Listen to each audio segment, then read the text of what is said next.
Hai Cornelianers, ngomongin soal bisnis online kita tuh harus disiplin loh, terutama dalam pencatatan laporan keuangan. Karena dari laporan keuangan kita bisa lihat kinerja bisnis dalam periode tertentu. Misalnya bisnis udah dapat untung atau masih rugi. Lalu pengeluarannya masih lebih besar dari pemasukan nggak ya? Intinya supaya kita tahu bisnis kita berkembang atau enggak, hal wajib yang harus dilakukan adalah dengan mencatat keuangannya.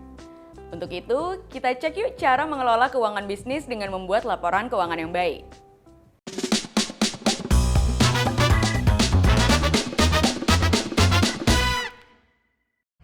Kalian pernah dengar nggak sih istilah cash is the king?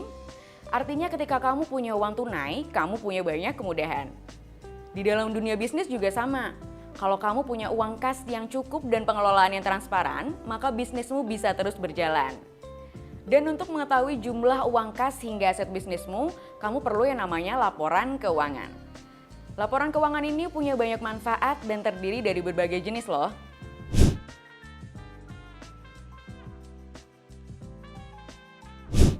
Laporan keuangan adalah pencatatan uang dan segala transaksi dalam bisnis, baik transaksi pembelian, penjualan, maupun transaksi lain yang bernilai ekonomi.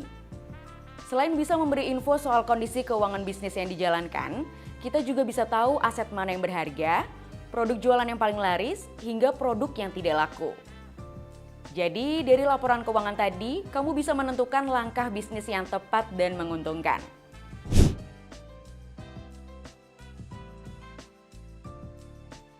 Dalam menjalankan bisnis dan merumuskan laporan keuangan, ada 3 jenis laporan keuangan.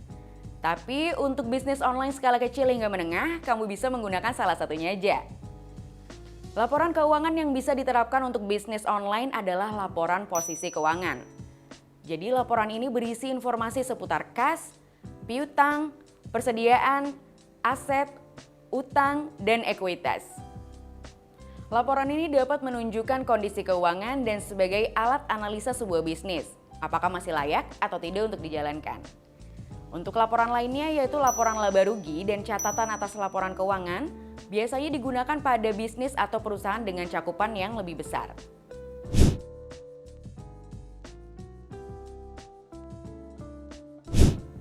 Secara umum ada 3 tahap dalam penyusunan laporan keuangan.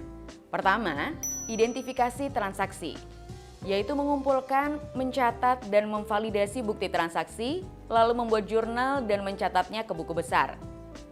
Kedua, tahap penyusunan. Di tahap ini kamu harus membuat neraca saldo, jurnal penyesuaian, lalu dilanjutkan dengan neraca saldo yang disesuaikan. Dari hasil jurnal tersebut, barulah kamu bisa menyusun laporan keuangan berupa neraca, laporan laba rugi, dan catatan atas laporan keuangan.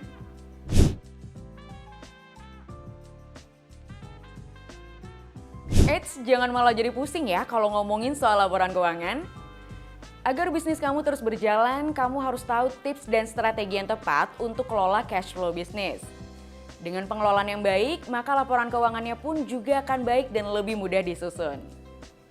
Nah, aku juga punya tips praktis mengelola cash flow bisnis nih. Pertama, pahami situasi dan kondisi bisnismu saat ini. Kamu bisa mulai memetakan kebutuhan produksi, biaya operasional, hingga gaji karyawan. Jadi pastikan untuk menyusunnya dari yang paling penting ya. Kedua, atur arus kas bisnis. Sebaiknya buatlah proyeksi cash flow untuk beberapa bulan ke depan, sehingga kamu bisa mengatur dan memprediksi arus kas setiap bulannya. Ketiga, buat simulasi kondisi terburuk. Jadi pebisnis itu harus realistis. Artinya kamu harus udah nyiapin rencana kalau ngalami kondisi buruk yang bisa datang kapan aja. Nah, dengan membuat simulasi tadi, kamu jadi tahu hal apa aja yang harus dilakukan atau diantisipasi. Keempat, siapkan dana darurat. Setelah tahu simulasi kondisi bisnis terburuk, kamu harus menyiapkan dana darurat sesuai dengan kebutuhanmu. Wajib hukumnya untuk memisahkan dana cadangan bisnis dan dana darurat agar pengeluaran lebih teratur. Langkah terakhir, atur pembayaran pihak ketiga. Dengan proyeksi cash flow yang baik, kamu jadi bisa menjadwalkan pembayaran untuk pihak ketiga secara tepat waktu. Gimana? Jadi ngerti kan kenapa laporan keuangan itu penting? Pastikan kamu punya laporan keuangan yang kamu butuhkan dan strategi untuk mengelola cash flow dengan baik. Berikutnya, yuk kita belajar mengelola alokasi budget dan pinjaman dalam bisnis Tujuannya pasti untuk mengoptimalkan bisnis kamu dong. Kita bahas lebih lanjut di video berikutnya ya.